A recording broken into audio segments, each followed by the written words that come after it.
우리 옆사람 인사하겠습니다. 세 부대를 준비합시다. 이렇게 인사하겠습니다. 세 부대를 준비합시다. 세 부대를 준비합시다. 오늘은 아나니아와 섭비라의 사건에 대해서 생각해 보려고 하는데요.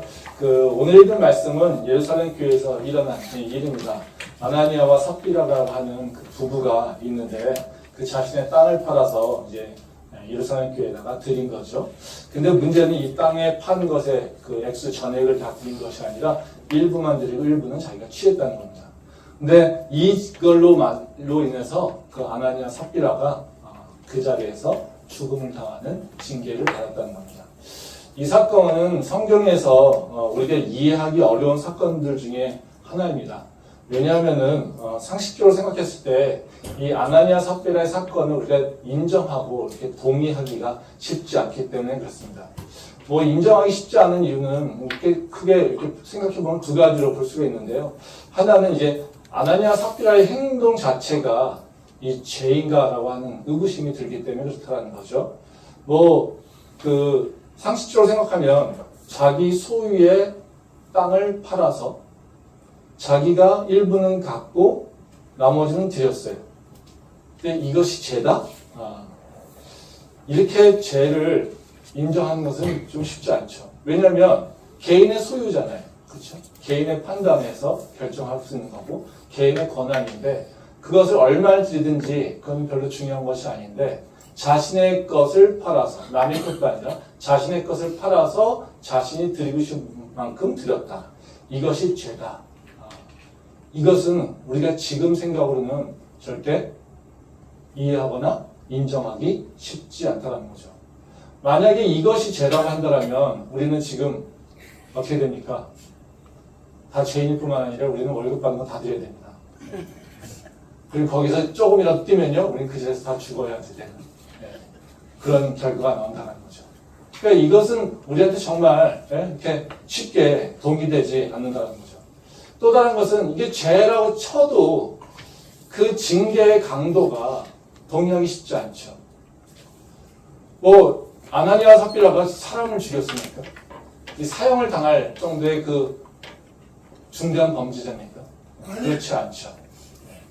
그러니까 율법에서도 보게 되면 지금 아나니아의 행동을 보게 되면 도둑질이죠. 그러니까 하나님께 드려야 될 걸 다 드리지 못했다. 그것까지 인정할 수 있다는 거죠. 그러면 도둑질했다라고 하면 뭐겠습니까? 보통 고의로 도둑질을 했을 경우에는 4배를 갚으면 됩니다. 내가 우연적으로 도둑질했다면 2배만 갚으면 되지만 내가 고의로 다른 사람 것을 취했다라고 하면 4배만 드리면 된다는 거예요. 그러면 아나니아 삽비라가 그것이 자기 것이 아닌데 그걸 드리지 않았다. 그래서 자기가 취했다라고 하면 4배를 갚으면 된다는 거죠.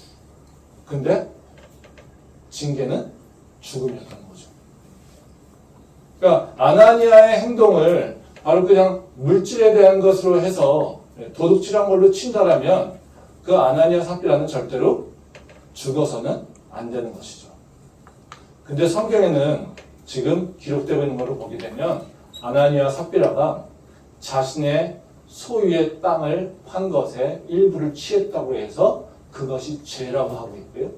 그리고 그 죄로 말미암아 아나니아 삽비라는 죽음을 당하는 징계를 받았다는 거예요. 우리가 이해 안 되는 것이 있다면 우리가 성경을 오독하고 있거나 아니면 그 안에서 하나님의 뜻이 있을 수 있다는 거죠. 그래서 오늘은 이 사건을 좀 다시 한번 생각해 보려고 합니다.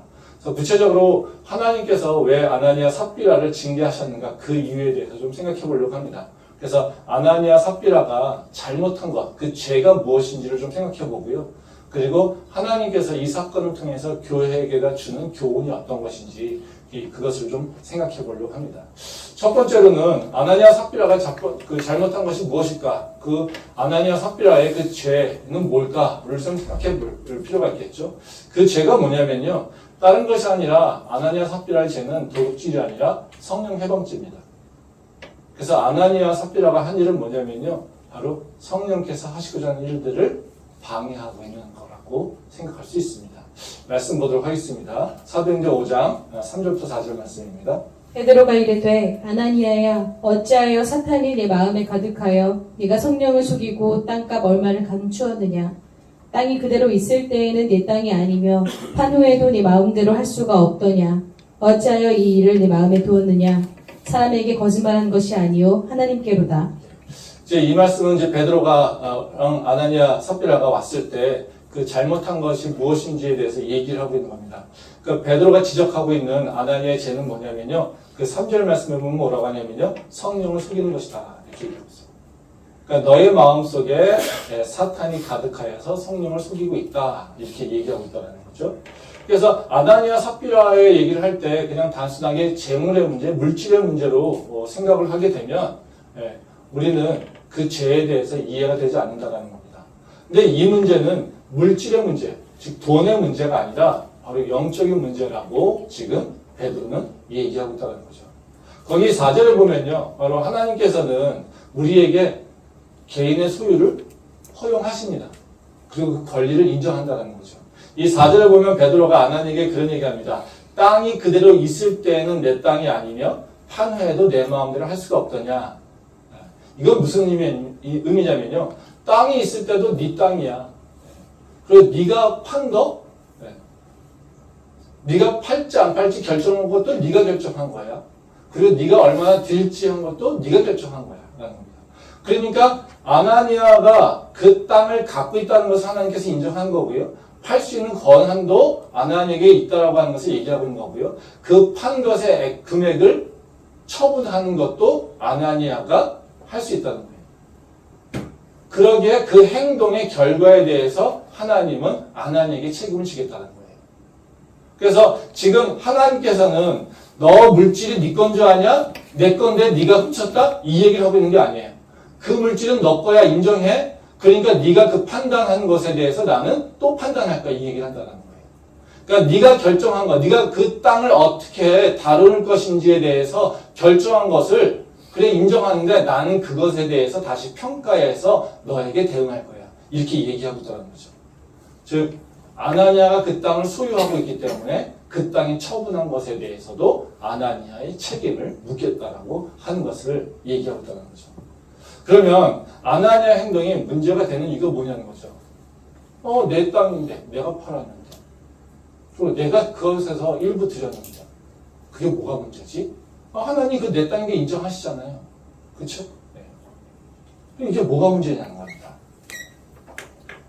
아나니아의 이 행동은요. 돈을 일부 취한 것이 아니라 지금 성령께서 예루살렘 교회에서 하시고 있는 사역과 반대 방향이 있었다는 거예요. 즉 아나니아의 행동의 특성은요. 성령이 예루살렘 교회에서 이루고자 하고 있는 사역 그것과 반대 방향으로 가고 있었다는 거죠. 말씀 한번 보도록 하겠습니다. 사도행전 2장 44절부터 46절 말씀입니다. 믿는 사람이 다 함께 있어 모든 물건을 서로 통용하고 또 재산과 소유를 팔아 각 사람의 필요를 따라 나눠주며 날마다 마음을 같이하여 성전에 모이기를 힘쓰고 집에서 떡을 매며 기쁨과 순전한 마음으로 음식을 먹고. 한 절 더 보겠습니다. 4장 32절 말씀입니다. 믿는 무리가 한 마음과 한 뜻이 되어 모든 물건을 서로 통용하고 자기 재물을 조금이라도 자기 것이라 하는 이가 하나도 없더라. 이 사도행전을 보게 되면 예루살렘 교회 성도들이 물건을 서로 통용했다라고 하는 기록이 2번 나옵니다. 사도행전 2장에서 나오고요. 그리고 4장에서 나옵니다. 근데 이 2장과 4장에 보게 되면 거의 동일한 패턴을 설명하고 있어요. 거기에 보면 우리가 중요하게 여기는 것이 바로 성도들이 한 마음과 한 뜻을 이루는 것과 물건을 통용하는 것. 이것이 같이 연결되어 있다는 거예요. 근데 여기에 보면 선후 관계가 있습니다. 여기 보면 다 뭐라고 합니까? 믿는 사람이 다 한 마음이 되었다. 그리고 그 믿는 사람들이 모든 물건을 서로 통용했다. 이런 얘기입니다. 그래서 물건을 서로 통용했다라고 하는 것은 뭐냐면요. 한 마음 한 뜻 이룬 것의 결과입니다. 그러니까 그것의 표현이라는 거죠. 그러니까 그 예루살렘 교회에서 물건이 통용한 것이 중요한 것이 아니라요. 하나님께서 더 중요하게 여기는 게 뭐냐면요. 바로 한 마음 한 뜻을 이루는 공동체가 되었다라고 하는 것에 더 중요한 겁니다. 그러니까 그 한 마음 한 뜻을 이루었더니 그들에게 나타났던 그 행동적 특성이 뭐냐면 바로 서로 물건을 통용하고 그리고 가난한 자에게 그것을 나누는 이거라는 거죠. 그래서 지금 성령께서 바로 그 예루살렘 교회에서 이루고자 하는 건 뭡니까? 물건 통용이 목적이 아니라는 거예요. 뭐가 있습니까? 한 마음 한 뜻이라는 거죠. 근데 지금 아나니아의 행동은 뭐냐면요. 이 예루살렘 교회가 한 마음 한 뜻을 이루는 것과 대치되는, 반대되는 일들을 하고 있는 거라는 겁니다. 왜냐하면 아나니아는 성령의 인도함을 따라서 자기의 재물을 드리겠다고 한 것이 아니라 자기가 인정받고자 자기의 재물을 드렸기 때문에 그렇습니다. 말씀 보도록 하겠습니다. 사도행전 4장 36절부터 37절 말씀입니다. 구브로에서 난 레위족 사람이 있으니 이름은 요셉이라. 사도들이 일컬어 바나바라 하니 그가 밭이 있음에 팔아 그 값을 가지고 사도들의 발 앞에 두니라. 예. 이 말씀은 이제 그 아나니아 삽비라 사건의 바로 전에 있는 얘기인데요. 그 바나바가 땅을 팔아서 그 값의 모두 전부를 다 사도들에게 바친 것에 대해서 기록하고 있습니다. 그러니까 이 바나바가 자신의 땅을 팔아서 교회에다 다 바쳤더니 바로 그 바나바의 이름이 바뀌었습니다. 요셉에서 바나바로. 그냥 아무런 이것은 무슨 얘기냐면요. 바나바가 별로 그렇게 중요하지 않은 인물에서 바로 땅을 바치면서 교회에다가 헌신했더니 그가 위로의 아들이라고 하는 칭찬을 받으면서 교회에서 중요한 인물로 부상하게 됐다는 것을 얘기하고 있어요. 그리고 이 사건이 일어난 뒤에 바로 일어난 것이 바로 아나니아 삽비라의 사건이라는 거죠. 이 두 개의 사건은 완전히 대비되죠. 바나바는 어떻게 했습니까? 자신의 모든 땅을 팔아서 그 전부를 다 하나님께 바쳤습니다. 그랬더니 성도들이 그것에 대해서 칭찬했다는 거예요. 근데 아나니아와 삽비라는 어떻습니까? 자기의 재산을 팔긴 했어요. 근데 그것을 일부만 갖다 줬다는 것이죠. 그 차이를 만드는 건 뭐겠습니까? 전부를 드릴 수 있는 것은요, 하나님을 바라보고 하나님께 자기의 모든 것을 고백하는, 그리고 헌신하는 의미에서 드리는 거죠. 근데 아나니아와 삽비라는 지금 뭘 보고 있어요? 와, 바나바가 엄청나게 칭찬을 받고 있네. 교회 성도들에게 엄청난 칭찬을 받고 있네. 그런 인정 받고 싶겠죠. 그쵸? 네. 그런 인정을 받고 싶으니까 어때요? 자기의 가진 것도 팔아서 바나바를 따라하는 겁니다. 근데 그 마음속에는 어때요? 자기의 모든 것을 드리는 것이 아니라 자기는 뭐만 하면 됩니까? 인정만 받으면 됩니다. 그럼 뭐 하면 될까요? 드리는 척만 하면 됩니다. 드리는 신용만 하면 됩니다. 얼마나 드리느냐? 그건 별로 중요하지 않을 수 있다는 거죠. 그러니까 지금 아나니아 입장에서는 뭡니까? 내가 목표하는 것은 뭐예요? 하나님 앞에 드리는 것이 아니라 내가 성도들과 진짜 마음이 하나 되기 위해서 드리는 것이 아니라 그 성도들의 칭찬받는 것. 그러면 어차피 내가 받을 칭찬이라면 어떻게 하면 됩니까? 더 싼 비용으로 받으면 더 좋겠죠. 그러니까 어떻게 해요? 팔아는 것을 전부 다 드리는 것이 아니라 일부를 없앴다는 거죠. 아멘. 그래서 지금 베드로는 이 아나니아를 뭐라고 합니까? 너의 마음에 사탄이 가득하여서 너가 성령을 속이고 있구나 라는 겁니다. 성령께서는 우리한테 원하시는 건 뭐예요? 우리가 마음을 합하여서 한 마음 한 뜻을 이루는 것을 원하고요. 그것을 통해서 교회가 융성하길 바라시는 거예요. 근데 지금 아나니아와 삽비라는 그게 아니라 내가 인정받고 싶고 내가 칭찬받고 싶고 내가 다른 사람들보다 더 대우받고 싶은 마음, 즉 성도들 간의 경쟁을 일으키는 것을 지금 시작하려고 하고 있다는 거예요.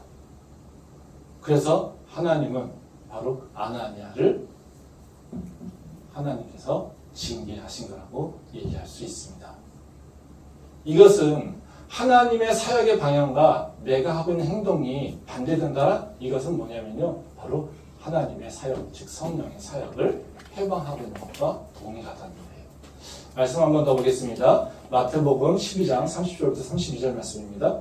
나와 함께 아니하는 자는 나를 반대하는 자요 나와 함께 모으지 아니하는 자는 해치는 자니라. 그러므로 내가 너희에게 이르노니 사람에 대한 모든 죄와 모독은 사하심을 얻되 성령을 모독하는 것은 사하심을 얻지 못하겠고 또 누구든지 말로 인자를 거역하면 사하심을 얻되 누구든지 말로 성령을 거역하면 이 세상과 오는 세상에서도 사하심을 얻지 못하리라. 예. 이 말씀은 이제 성령의 거스리는 죄, 즉 성령 해방죄에 대해서 예수님이 설명하신 겁니다. 이 31절에 보면 뭐라고 하냐면요. 예수님은 사람에 대한 모든 죄는 용서를 받지만 성령을 모독하는 것은 사하심을 받지 못한다. 즉 죽음에 이른다라고 하는 것을 얘기하는 거죠. 이 말씀을 하시는 배경은 어떤 거냐면요. 예수님께서 바로 이 교훈을 가르치는 경고의 말씀인데 이것은 누구를 향하고 있는 거냐면요. 바리새인들에게 향하고 있는 겁니다. 즉 예수님이 귀신 들린 자가 눈이 멀고 그래서 말 못하는 자가 있었습니다. 그래서 그 자가 왔는데 그 자를 고쳐주셨어요. 그랬더니 사람들이 놀라서 와 예수님이 정말로 그 다윗의 자손이네, 즉 메시아시네 이렇게 막 떠들고 있었어요. 그랬더니 바리새인들이 그것을 보고서 뭐라고 하냐면요, 바알세불의 그 귀신들이 귀신을 쫓아낸다고 얘기했어요. 다시 말하면 뭐예요? 예수님을 바알세불의 종, 그 잡기로 얘기한다는 거죠. 즉 예수님이 능력이 없지만 바알세불의 힘을 빌어서 다른 귀신을 쫓아낸다 이렇게 얘기를 하고 있다는 거예요. 그랬더니 예수님께서 바로 그 말을 하는 자들에게 지금 하시는 말씀이 이 말씀이라는 거예요. 지금 예수님은 귀신을 쫓아내면서 어둠을 물리치면서 영혼을 구원하고 계시죠. 근데 그 영혼을 구원하고 있는 것이 바로 하나님께서 하시고자 하는 일인데 지금 바리새인들이 뭘 하고 있습니까? 예수님이 메시아가 아니라고. 그리고 오히려 어떻게 해요? 그 예수님이 메시아인 것을 고백하고 있는 자들에게 다른 생각들을, 다른 마음들을 품게 만드는 것이 지금 바리새인들이 하고 있는 일이라는 거죠. 그 일을 하고 있는 바리새인들에게 지금 예수님께서 하시는 말은 뭐냐면요, 바로 성령을 모독하고 있다. 성령이 하고 있는 일들을 회방하고 있다. 이렇게 얘기하고 있다는 거예요. 지금 아나니아 삽비라가 지금 하고 있는 일이 똑같은 얘기죠. 성령께서 예루살렘 교회에서 이루고자 하는 것이 뭡니까? 한 마음 한 뜻을 이루어서 하나님의 거룩한 공동체를 세워가는 겁니다. 처음에 교회가 만들어지고 있는 것이기 때문에. 그런데 지금 이제 아나니아 삽비라가 뭐요? 바나바하고 경쟁하면서 자기를 드러내고 자기가 칭찬받고 자기가 다른 사람보다 더 대우받기를 원하는 마음으로 어떻게 해요? 지금 거짓된 행동을 하고 있다는 거예요. 만약에 이것이 그냥 뒀다면 어떻게 되겠습니까? 아나니아 삽비라가 했던 행동이 다른 사람들에게 전해졌겠죠. 죄가 누룩처럼 교회에 퍼져서 이 예루살렘 교회는 한 마음 한 뜻이 아니라 오히려 어떻게 해요? 서로 경쟁하고 인정받기를, 공동체에서 내가 더 뛰어나지, 내가 더 칭찬받아야 되지, 이 경쟁하는 그런 공동체가 될 수밖에 없었을 거라는 겁니다. 바로 지금 성령께서 아나니아와 삽비라를 그 자리에서 징계하게 된 이유는 도둑질이 아니라 성령 회방을 하고 있기 때문에 바로 이렇게 그 자리에서 예수님의 말씀대로 절대 사함을 받지 못하는 그런 일들이 일어나고 있다는 것을 우리가 볼 수 있다는 거죠. 아멘. 그래서 이 아나니아 삽비라 사건을요, 재물의 관점에서 보면 안 되고요, 공동체의 관점에서 바라봐야 되는 거고요, 바로 하나님이 하시고자 하는 그 사역의 관점에서 이 아나니아 삽비라의 사건을 바라봐야 되는 것입니다. 그러면 이 하나님께서 아나니아 삽비라를 죽이면서까지 징계하셨을 땐 바로 예루살렘 교회 공동체에게 이루고자 하는 것이 있겠죠.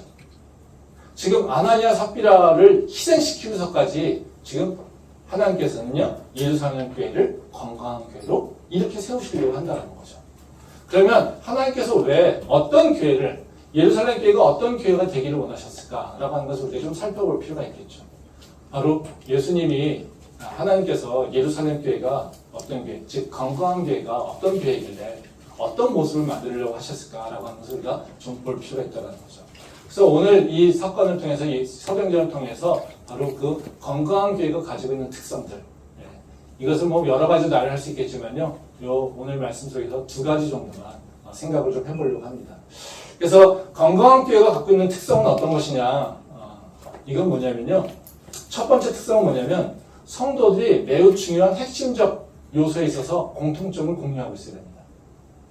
즉 성도가 모두가 다 인정하고 모두가 다 동의하는 그 공통의 바로 그 핵심 명제가 있어야 되는 거예요. 그건 다른 것이 아니라요, 바로 예수님을 믿는 믿음과 그리고 예수님께서 주신 사명, 복음 전파의 사명을 다 공유하고 동의하고 있어야 된다는 겁니다. 이게 건강한 교회로 가기 위한 가장 기본적인 거고요. 바로 성령께서도 지금 예루살렘 교회에서 이루고자 하는 것은 다른 것이 아니라 바로 이 믿음과 사명을 모든 성도들이 공유하기를 원하신다고 합니다. 말씀 보도록 하겠습니다. 사도행전 4장 29절부터 31절 말씀입니다.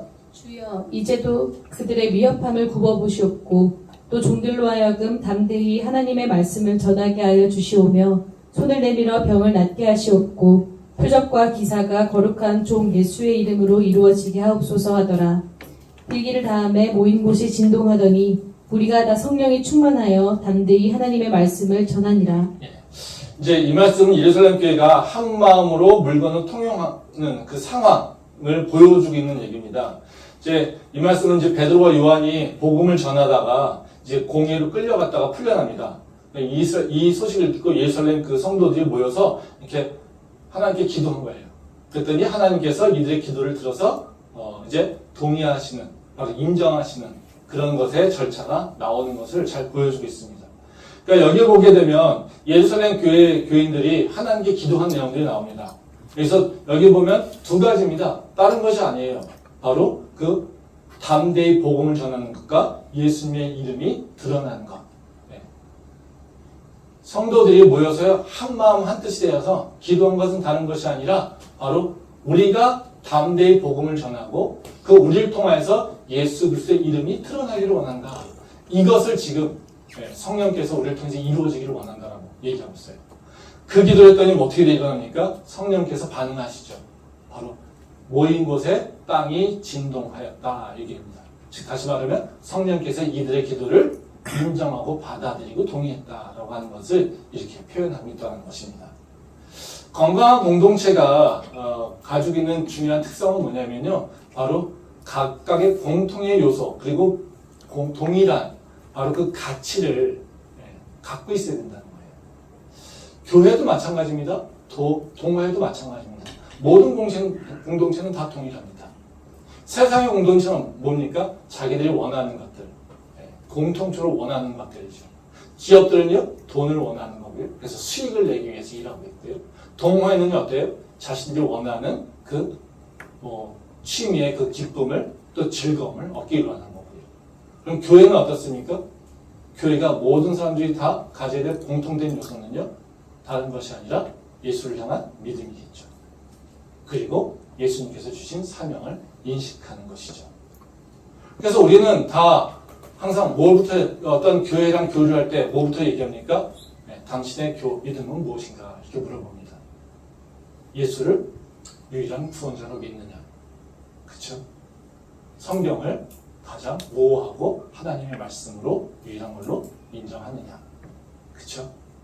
하나님이 삼위일체 하나님인 것을 인정하느냐, 뭐 이런 기본적인 것들에 대해서 우리는 다 질문을 합니다. 그건 뭐예요? 우리가 다른 믿음을 갖고 있는 것, 즉 이단이 아니라 우리가 성경과 합치되어 있는 믿음의 고백을 동일하게 하고 있다. 즉 교회는 어떻게 해요? 바로 베드로의 고백, 주는 그리스도시로 살아계신 하나님의 아들이라고 하는 그 고백 위에 세워진 거잖아요. 그럼 그 믿음이 흔들림이 없어야 된다는 것입니다. 이 흔들림이 없을 때 그 교회는요, 바로 그 공동체는 믿음으로 딱 온전케 될 수 있다는 것입니다. 또 이 교회가 갖고 있는 것의 특성뿐만 아니라 어디를 향하고 있는지도 필요한 것이죠. 어디를 향하고 있는지 가고 있는 방향성이 다르다고 한다면 그 교회는 한 마음을 이룰 수가 없겠죠. 모든 교회가 향해야 될 방향성은 다른 것이 아니라 예수님께서 우리에게 말씀하신 지상 대명령이죠. 너희는 땅끝까지 가서 복음을 전하라고 하는 것이 바로 우리에게 주신 사명입니다. 지금 예루살렘 교회가 그토록 한 마음으로 하나 되게 이루신 것은 뭐를 위한 겁니까? 바로 복음을 예루살렘 교회를 통해서 열방으로 퍼져나가게 하기 위해서 지금 이루신 거라는 거죠. 그래서 바로 건강한 교회는 다른 것이 아니라 내가 다른 사람들과 같은 구성원들과 바로 동일한 요소를 갖고 있는가, 즉 교회는 동일한 믿음의 그 고백을 갖고 있는가, 그리고 또 교회에 와서 우리는 바로 그 하나님께서 말씀하신 대로 동일한 방향성을 향해서 나가고 있는가, 이것이 같아야 된다는 거예요. 즉 갖고 있는 것과 그리고 향하고 있는 것이 같아야지 건강한 교회가 될 수 있다는 것이죠. 예루살렘 교회가 건강해질 수 있는 이유는 뭡니까? 바로 예수님에 대한 흔들림 없는 믿음의 고백, 부활에 대한 확신을 갖고 있는 공동체, 성령의 역사하심을 믿고 그리고 그것을 따라가려고 하는 공동체. 그것을 따라서 어떻게 해요? 열방을 향해 복음을 전하려고 담대히 복음을 전하고 그리고 예수님의 이름을 드러내기를 소망하는 그런 공동체였기 때문에 바로 이 교회가 어떻게 해요? 모든 물건을 통용하면서 한 정도로 한 마음 한 뜻을 이루고 있다는 거죠. 그래서 우리는 사도행전을 보면서 우리의 모습을 다시 한번 돌아볼 필요가 있습니다. 우리가 그저 그냥 건강한 교회 또는 우리가 건강한 크리스찬이라고 내가 잘 믿고 있지, 나는 믿음이 흔들림 없지, 이것만 갖고 있다라고 우리는 건강하다 얘기하기 쉽지 않습니다. 만약에 내가 믿음은 온전하게 갖고 있지만 내가 가고자 하는 방향성이 다르다면 나는 건강한 모습으로 나갈 수가 없습니다. 내가 열심히 복음을 전하지만요, 복음이라고 전하지만 그 복음의 내용이 다르답니다. 나는 건강하지 않다는 거죠. 그래서 우리는 스스로를 한번 생각해 보고요, 우리 교회도 스스로 생각해 볼 필요가 있습니다. 나 개인적으로는요, 나는 지금 왜 교회에 나오는가? 다시 한번 돌아볼 필요가 있어요. 내가 예수를 믿고 예수님이 나의 주인이시기 때문에, 내가 예수님이 나의 왕이라고 고백하고 있기 때문에 교회에 나오고 있는가? 또 예수님께서 나에게 주신 사명이 내가 기억되고 있기 때문에 교회에 나오는가? 아니면 내 어떤 목적, 내 만족, 내 기쁨, 내 평안함, 나를 위해서 지금 교회에 나오고 있는 것인가? 우리는 다시 한번 생각해 볼 필요가 있다는 거죠. 난 지금 교회에 와서 무엇을 하고 있는지 다시 한번 생각해 볼 필요가 있습니다. 난 교회 와서 지금 뭘 하고 있지? 그저 내 기쁨, 내 만족, 내 칭찬받고 주변 사람들의 인정받고 그것을 위해서 나는 혹시 아나니와 삽비라와 같은 똑같은 모습이 있는 건 아닌가? 우리가 한번 돌아볼 필요가 있습니다. 내가 아나니와 삽비라 같은 모습이라면 나는 절대로 어느 교회에서도 인정받지 못하고요, 그리고 하나님한테 축복받는 모습으로 변할 수는 없습니다. 아멘. 난 지금 그리고 교회 와서 무엇을 향하고 있는가? 나는 지금 예수님께서 나에게 명령하신 그 지상 대명령을 기억하고 있는가? 예수 그리스도의 복음을 전해야 되는 것이 나의 사명으로 지금 인정하고 있는가? 나는 그 사명을 감당하기 위해서 내가 할 수 있는 최선의 노력을 지금 하고 있는가? 우리는 다른 교회가, 다른 성도가 건강한지 건강하지 않은지 그것을 평가하기 이전에 내 모습을 바라봐야 된다는 거죠. 우리 교회가 한마음 한뜻 되는 것에 대해서 내가 지금 방해하고 있다면 나는 문제 있는 것이죠. 교회 성도들 간에 싸움을 일으키고 교회 성도들 간에 경쟁을 하게 하는 일이 있다면 그것은 나는 지금 잘못하고 있는 것이죠. 왜? 그것은 성령께서 원하시는 일이 아니기 때문에요. 나는 지금 우리 교회가 예수 그리스도의 복음을 전하는데 모든 성도들이 담대하게 일하면서 복음을 전할 수 있는 것을 내가 중요한 가치로 보고 그것을 위해서 내가 같이 힘을 모으고 있는가? 내가 지금 그것에 반대 방향을 보고 있다면 나는 믿는다고 고백하지만 절대로 하나님께 칭찬받을 수 있는 성도는 안 됩니다. 나 스스로는 잘한다고 생각하고 있지만 그런 성도는 절대 하나님께 칭찬받을 수 없는 성도고요. 주변 성도들에게도 인정받을 수 없는 성도입니다. 우리는 이거를 정말로 두려운 마음으로 나 자신을 평가해야 돼요. 지금의 크리스천들은 어떻습니까? 다 잘났죠. 다 자기가 의롭죠. 다 자기가 잘하고 있죠. 근데 우리는요, 내가 잘하고 있고, 내가 잘났고, 내가 믿음 있고, 평가하는 거 하나도 중요하지 않습니다. 정말 무섭죠. 아나니아 삽비라가 내가 잘못하고 있다고 생각했겠습니까? 그렇지 않죠. 하나님은요, 분명하게, 공정하게 평가하고 있다는 것이에요. 그러게요, 내 모습을 객관적으로, 냉철하게 다시 한번 볼 필요가 있습니다. 그것은 내가 나를 판단하는 게 중요한 것이 아니라 하나님이 나를 바라보고 있다는 거예요. 그래서 교회에 하나님의 나라의 표상인 교회에서 그 구성원이 온전하게 되기 위해서 바로 그 믿음의 고백과 그리고 내가 무엇을 향하고 있는지를 다시 한번 기억할 필요가 있습니다. 그런 자기 성찰이 우리 안에 있기를 소망합니다. 두 번째로 성령께서 우리에게 건강한 교회라고 요구하시는 그 특성 중에 하나는 뭐냐면요. 교회 공동체는 성도의 문제를 해결할 수 있는 능력이 있어야 됩니다. 다시 말하면 교회는 그 예수님께서 주신 사명을 감당하기 위해서 성도들의 문제를 해결해주고 그걸 통해서 예수님의 제자로서 예수님 그 사명을 참여케 하는 그런 능력이 있어야 된다는 거죠.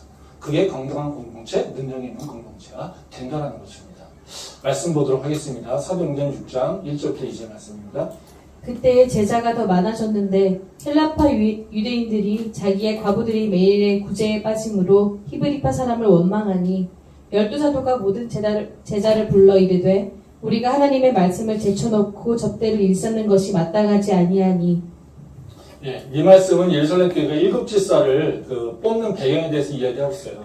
근데 여기서 우리가 주목하고 있는 일곱 집사를 뽑는 것 이런 것이 중요한 것이 아니라 바로 여기를 보게 되면요. 왜 예루살렘 교회가 바로 서로 물건을 통용해야만 했는지, 하나님께서 왜 한마음 한뜻을 이루는데 바로 서로 물건을 통용하게 하셨는지 그 배경에 대해서 얘기하고 있는 거죠. 바로 하나님께서 바로 바나바를 통해서 자신의 재산을 다 드리게 하고 그리고 그것에 더 필요한 것들을 다 필요한 사람들에게 나눠 갖게 해서 바로 그 필요한 사람, 가난한 사람이 없게 하신 이유는 다른 것이 아니라 바로 복음을 전할 수 있는 실행력이 있는 교회를 만들기 위한 거죠. 즉, 예루살렘 교회가 바로 복음을 전할 수 있는 그 실행할 수 있는 능력이 깨져버린 때는 언제냐면요. 바로 그 물건이 통용되지 못할 때. 물건이 바로 공정하게 그리고 원활하게 통용되지 못할 때라는 것입니다. 그래서 이 말씀은요. 바로 지금 이 얘기는 뭡니까? 자기 과부들이 매일 구제에 빠져서 히브리 사람들을 원망한다는 겁니다. 그러니까 여기 보게 되면 뭐예요? 그래서 2절 말씀에 보면 뭐라고 합니까? 12사도가 모든 제자를 불러 이르되 우리가 하나님의 말씀을 제쳐놓고 접대를 일삼는 것이 마땅하지 않다 이렇게 얘기하고 있습니다. 지금 가난한 사람들이 제대로 케어되고 있지 않으니까 우리가 복음을 못 전하고 있어. 우리가 한 마음이 되어서 물건을 서로 통용하고 묻지 못하니까 우리가 복음을 제대로 못 전하고 있어. 지금 이것을 얘기하고 있다는 거죠. 그래서 그 문제를 해결하려고 뭐 하는 겁니까? 7 집사를 세우게 된다는 거죠. 이 말씀은요, 바로 그 앞에 있는 예루살렘 교회 초기의 모습과 완전히 대비됩니다. 말씀 한번 더 보겠습니다. 사도행전 2장 45절부터 47절 말씀입니다. 또 재산과 소유를 팔아 각 사람의 필요에 따라 나눠주며 날마다 마음을 같이하여 성전에 모이기를 힘쓰고 집에서 떡을 떼며 기쁨과 순전한 마음으로 음식을 먹고 하나님을 찬미하며 또 온 백성에게 칭송을 받으니 주께서 구원받는 사람을 날마다 더하게 하시니라. 이 말씀은 예루살렘 교회가 한 마음을 이뤄서 물건 서로 통용할 때 일어난 것에 대한 얘기를 하고 있어요. 여기 보면은 그 45절 말씀을 보면 재산과 소유를 팔아 각 사람의 필요를 따라 나눠주며 이렇게 한 마음이 됐다라는 거죠. 그렇죠? 그래서 한 마음이 일어나니까 이 정도로 한 마음이 일어나니까 어떻게 됩니까? 날마다 마음을 같이하여 성전에 모이기를 힘쓰는 그런 공동체가 됐고요. 그래서 마지막에는 어떻게 됩니까? 47절 뒷부분에 보면 뭐라고 합니까? 주께서 구원받는 사람을 날마다 더하게 하신다 이렇게 얘기하고 있어요. 지금 예루살렘 교회가 한 마음을 한 뜻을 이루어서 물건을 서로 통용할 정도가 됐어요. 그것의 열매는 뭡니까? 날마다 구원받는 자를 더하는 역사가 일어났다는 거예요. 지금 앞에서 지금 얘기했던 바로 그 사도행전 6장에 나오는 말씀, 바로 헬라파 유대인들의 그 과부들이 바로 그 물건을 통용하는 데 있어서 빠져버렸습니다. 그래서 물건이 통용이 잘 되지 않았어요. 그래서 어떤 사람은 물건을 받았고 어떤 사람은 아직도 빈곤한 상태에서 자기의 먹을 것을 해결하지 못한 상태로 남아있어요. 공동체에 보니까 어떻게 해요? 누구는 필요하고 누구는 필요가 없는 그 두 가지 종류의 사람으로 나눠졌다는 거예요. 이것이 일어나니까 어떻게 해요? 교회가 한 마음 한 뜻이 일어나는 것이 아니라 교회가 복음을 전하는 것에 힘을 쓸 수 있는 것이 아니라 교회가 바로 말씀과 기도하는 것에 집중할 수 있는 것이 아니라 어떻게 해요? 서로 다투고 원망하고 싸움이 일어나고 말씀과 기도가 멀어지고 그러니까 복음을 전할 수 있는 힘도 없어지고 이렇게 된 것이 바로 지금 사도행전 6장에 나오는 예루살렘 교회 모습이라는 거죠. 하나님께서 아나니아 삽비라 사건을 통해서 얘기하시고자 하는 것, 즉 재물을 다 드려라 얘기하고 있는 게 아닙니다. 하나님께서 우리한테 너 있는 돈 다 갖고 와서 교회에다 바쳐 이러려고 아나니아 삽비라 얘기를 하신 게 아닙니다. 하나님께서는 바로 예루살렘 교회가 복음을 전하는 교회 그리고 영혼을 부령하는 교회가 되게 하기 위해서 그들이 서로 물건을 통용하며 각 사람의 필요를 채우는 그런 공동체를 만들기 위한 그런 거죠. 그것이 깨졌더니 어떻게 해요? 예루살렘 교회는 7 집사를 세워서 다시 그것을 회복시키는 일들을 하게 된다는 거죠. 여기 보면 바로 예루살렘 교회가 회복되는 과정을 보게 되면요. 바로 모든 성도들의 필요, 그 문제를 해결함으로써 그 해결하는 것이 목적이 아니라 뭘 하게 만드니까 복음 전하는 길로 들어갈 수 있도록 하게 된다는 거죠.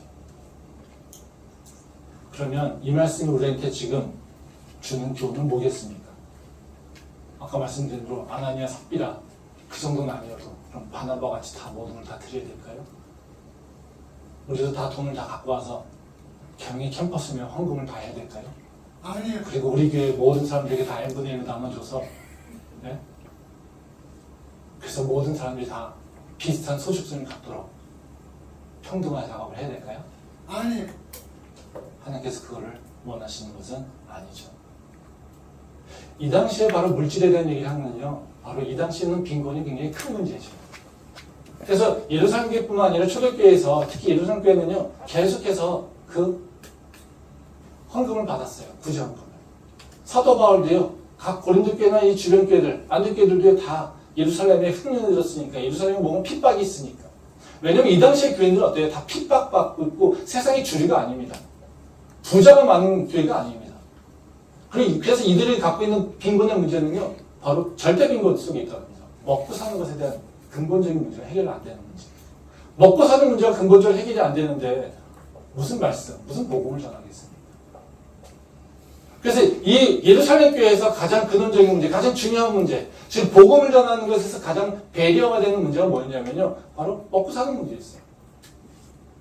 그러니까 바울도 베드로도 다 예루살렘 교회가 지금 어려우니까 구제해. 그래서 바울도 그렇고 주변 교회에다가 얘기해서 부정을 모아서 예루살렘 교회로 보내주고 합니다. 그때 당시에 복음 전하는 데 있어서 가장 큰 장애가 바로 먹고 사는 문제였다는 거죠. 지금은 어떻습니까? 우리가 다 먹고 사는 문제 때문에 문제가 됩니까? 지금 이 시대에 교회들의 구성원들이 먹고 사는 문제 때문에 복음을 못 전할까요? 먹고 사는 문제가 아니라 더 좋은 걸 못 먹어서 문제가 되는 거겠죠. 더 편안하게 못 살아서, 더 럭셔리하게 못 살아서가 문제가 되겠죠.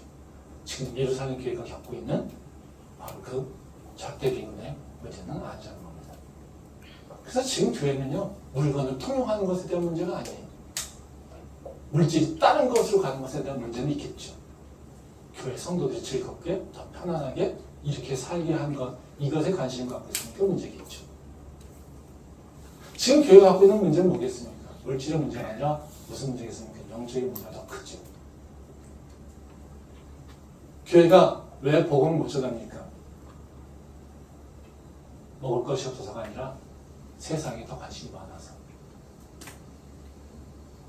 우리가 교회에 오는 이유, 또 교회에 와서 내가 먼저 회복하려고 하는 이유가 뭡니까? 그 이슈가 가장 뭡니까? 하나님을 더 깊이 알고, 하나님의 은혜를 더 충만하게 드리고, 하나님의 능력으로 복음을 전해서 내가 담대하게, 지금 예루살렘 교회가 기도하는 것처럼 담대하게 복음을 전할 수 있는 그런 모습으로 내가 성장하게 해달라고 기도하고 있습니까? 우리 교회가? 마음속에 한번 생각해 보십시오. 아, 주님요, 내가요, 정말 복음을 담대하게 전해야 되는데요. 내가 연약해서 복음을 못 전하고 있어요. 그래서 나는 매일같이 주님 내 마음을 더 굳세게 하시고 내 믿음을 더 견고케 하셔서 내가 굳세게 더 복음을 전할 수 있도록 나를 새롭게 해주십시오. 이렇게 기도의 제목이 1번에 있는 분이 계십니까? 주님, 내가 하나님 말씀을 전해야 되는데요. 내가 연약해서 못 전하고 있습니다. 나를 통하여서 내가 담대하게 하나님 전할 수 있도록 나에게 새 힘을 주십시오. 이걸 매일같이 기도하는 분 계십니까? 우리는 그렇게 기도하지 않습니다. 지금 예루살렘 교회가 담대하게 복음을 전할 수 있는 힘 주시고 우리를 통하여서 기사와 표적이 일어나서 바로 예수 그리스도의 그 이름의 능력이 드러나게 해주셔서 이렇게 우리는 기도하지 않습니다. 저조타리. 우리는 뭐 때문에요? 주님, 내가 취업해졌거든요. 내가 돈이 없거든요. 주님, 저 인간이요 나를 지금 미워하거든요. 저 인간이 나를 괴롭히거든요. 주님, 내가 너무 힘들어요. 이렇게 힘들 수가 있어요. 하나님이 나를 사랑한다면 이렇게 힘들 수가 있어요. 세상의 문제, 세상에서 오고자 하는 것, 이것을 위해서만 오지요. 하나님을 더 알고 하나님과 더 가까워지고 하나님의 사명을 이루는 그 열매를 맺는 자가 되는 것엔 관심이 없습니다. 그게 솔직한 우리의 모습이겠죠. 우리의 문제는요, 물질의 문제, 육체의 문제가 아니라요, 영적인 문제입니다. 내 자신이 너무 세상에 빠져 있고요, 내 자신이 세상을 너무 좋아하고요, 내 자신이요 육체에 빠져서 육체의 쾌락만 쫓고 있고요, 내 자신이요 세상의 이익과 세상의 지식을 따라 살고 있고요. 그래서 그것을 세상보다 더 못 쫓아가니까 하나님 나를 사랑하지 않잖아요. 왜 내 세상 사람들보다 내가 뒤처져야 됩니까? 이러면서 우리는 원망하고 있고요. 그게 문제인 거죠. 하나님을 더 알기 위한 거, 하나님의 그 복음 전할 수 있는 거, 우리는 그걸 가지지 못하는 거죠. 영적인 문제라는 겁니다. 교회가 힘을 잃어가는 이유? 다른 것이 아니라요, 영적 문제를 해결하지 못하니까 그런 거죠. 교회가 우리가 갖고 있는 문제가 돈, 취업, 결혼 이런 걸 문제 삼고 있기 때문에 그렇다는 것이죠. 교회는 그런 문제를 해결하는 것이 아니라요, 교회는요 내 영혼이 죽어가는 것, 내 영이 말라가고 있는 것, 내가 하나님과 멀어져서 세상에서 짓밟히고 있는 것, 어둠에 붙잡히는 것, 이것을 문제라고 인식할 수 있게 도와주는 겁니다. 그리고 그 문제를 인식하고 그 문제를 헤쳐나가려고 투쟁해서 싸워서 이겨나가는 것, 이것이 바로 교회가 해야 될 일이에요. 아멘. 교회는 영적인 사람의 모임이라고 하는데 세상 사람과 똑같은 것을 가지고 문제라고 신음하고 있습니다. 그거는요 문제죠. 우리는 세상 사람들요 육체의 사람이라고, 정말 육체에 빠진 사람, 정욕에 빠진 사람을 얘기합니다. 근데요 우리는요 그들과 똑같은 것을 원합니다. 그들과 똑같은 모습으로 맨날 씨름합니다. 그들과 똑같은 문제를 가지고 해결 안 된다고 우리는 맨날 같이 아둥바둥합니다. 그거 자체가 우리는 문제죠. 우리는요 이 시간에 다시 한번 우리 모습을 생각해 볼 필요가 있어요. 나는 건강한 크리스찬인가? 우리 교회는 건강한 교회인가? 그렇다면 나는 하나님과 어떤 문제를 가지고 씨름하고 있지? 그것을 우리는 다시 한번 생각해 볼 필요가 있다는 것입니다.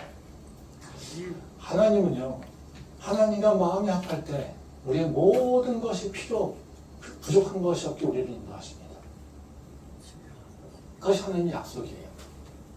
그걸 믿는 자는요, 우리는요, 다른 문제를 다 뒤로 하고요, 나와 하나님의 관계에 먼저 집중하는 겁니다.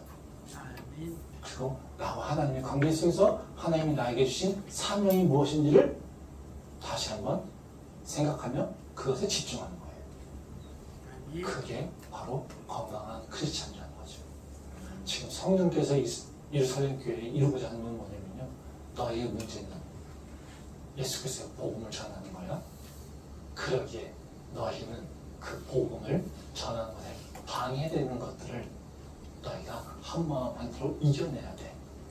지금 너희가 힘들어하고 있는 것, 너희가 복음의 장애가 되고 있는 것, 바로 재물의 문제겠지. 그래서 너희가 한마음으로 통행해라. 이렇게 얘기하고 있다는 거죠. 아멘. 저는 우리 교회가 이 예루살렘 교회 바로 통해서 하나님께서 주시는 바로 새 역사를 우리도 경험하기로 합니다. 하나님께서 바로 예루살렘 교회를 바로 성도의 문제를 해결할 수 있는 그 능력이 있는 그런 교회를 만드셨는데 바로 우리도 그런 교회 되기를 원합니다.